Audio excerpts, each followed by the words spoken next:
नमस्कार। आप सुन रहे हैं द बॉलीवुड रेडियो और मैं हूं आपके साथ आकाश।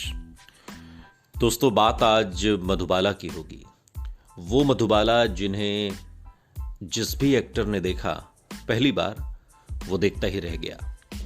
और ऐसा ही एक किस्सा बाल ठाकरे साहब के साथ भी जुड़ा हुआ है।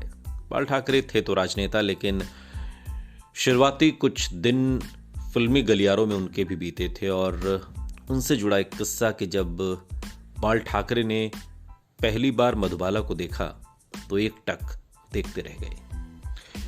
शम्मी कपूर ने अपनी autobiography Shammi Kapoor the game changer में एक पूरा चैप्टर सिर्फ और सिर्फ मधुबाला पर समर्पित किया है और इसका शीर्षक है fail medley in love with Madhubala. Shammi Kapoor इसमें लिखते हैं कि मैं ये जानता था कि मधु किसी और के प्यार में है, लेकिन इसके बाद भी मैं ये स्वीकार करना चाहता हूं कि मैं उनसे पागलों की तरह प्यार करने लगा था। और इसके लिए किसी को दोष नहीं दिया जा सकता, क्योंकि मैं उनसे खूबसूरत औरत उन जैसी मैंने कभी कोई देखी नहीं।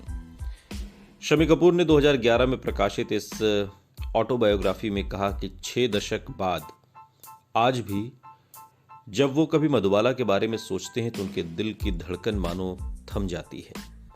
मधुबाला की खूबसूरती का ये आलम था कि शम्मी कपूर अपनी डेब्यू फिल्म रेल का डिब्बा फिल्म की शूटिंग के दौरान मधुबाला को देखते ही अपने डायलॉग भूल जाया करते थे। मैं 36 साल की उम्र, जीवन के आखिरी 9 साल अपने घर में कैद होकर रहने की मजबूरी और केवल 66 फिल्में, लेकिन मधुबाला ने इन सबसे वो मुकाम हासिल कर लिया जो उन्हें हमेशा हमेशा के लिए अमर कर गया। जन्म से ही मधुबाला के दिल में छेद था और डॉक्टरों के मुताबिक उस बीमारी में उन्हें बहुत ज़्यादा आराम की ज़रूरत थी। लेकिन मधुबाला के पिता ने उन्हें ऐसी दुनिया में लाकर खड़ा कर दिया था जहां उन्हें लगातार काम करना पड़ता था। दरअसल मधुबाला अपने माता पिता की नहीं 11वीं भाई बहन वाले परिवार में इकलौती आजीविका कमाने वाली थी। यानी कि 11 भाई बहन थे और कोई कमाने वाला नहीं था और सिर्फ मधुबाला ही थी जिनकी कमाई से ये पूरा घर चलता था। पिता इंपीरियल टोबैको कंपनी में काम किया करते थे लाहौर में, और वो नौकरी छूटी तो दिल्ली आ गए। और फिर दिल्ली से बंबई पहुंचते ही तो यही ध्यान था कि खूबसूरत मधुबाला को फिल्मों में काम मिल जाएगा। मैं 6 साल की उम्र से ही मधुबाला ने माया नगरी में अपने कदम रख दिए थे और इस काम ने उन्हें कितना खपा दिया इसकी झलक 1957 में फिल्म फेयर की उस खास सीरीज में मिलती है, जिसमें पत्रिका ने उस जमाने के सुपरस्टार से अपने बारे में कुछ लिखने को कहा था। नरगिस, मीना कुमारी, नूतन, राज कपूर, दिलीप कुमार, देवानंद, किशोर कुमार, अशोक कुमार, सबने इसमें अपने बारे में लिखा। मधुबाला के साथ ही अपना डेब्यू करने वाले राज कपूर ने मधुबाला के बारे में एक बार कहा था कि लगता है कि ईश्वर ने खुद अपने हाथों से संगमरमर से उन्हें तराशा है।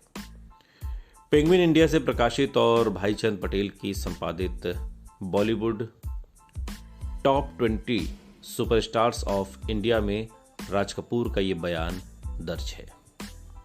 और इसी किताब के मुताबिक शिवसेना के संस्थापक बाल ठाकरे ने अपने फिल्मी जगत में काम करने के दिनों को याद करते हुए कहा कि जब एक दिन उन्होंने शूटिंग करते हुए मधुबाला को देखा तो उन्हें लगा था कि आज तो उनका दिन बन गया। ये बात मधुबाला को लेकर कही गई थी, मधुबाला को लेकर सोची गई थी। मधुबाला की खूबसूरती ही ऐसी थी कि कोई भी उन्हें देख ले तो खुद को मोहित होने से रोक नहीं पाता था। ये बात जितनी फिल्मी गलियारों में लोगों पर फिट बैठती है, उतना ही फिल्मी गलियारों से बाहर के लोगों के भी आकर्षण का केंद्र थी। बाल ठाकरे भी उन्हीं में से एक थे जो मधुबाला को पहली बार देखकर कह बैठे कि आज तो दिन बन गया। सुनते रहिए द बॉलीवुड रेडियो, सुनता है सारा इंडिया।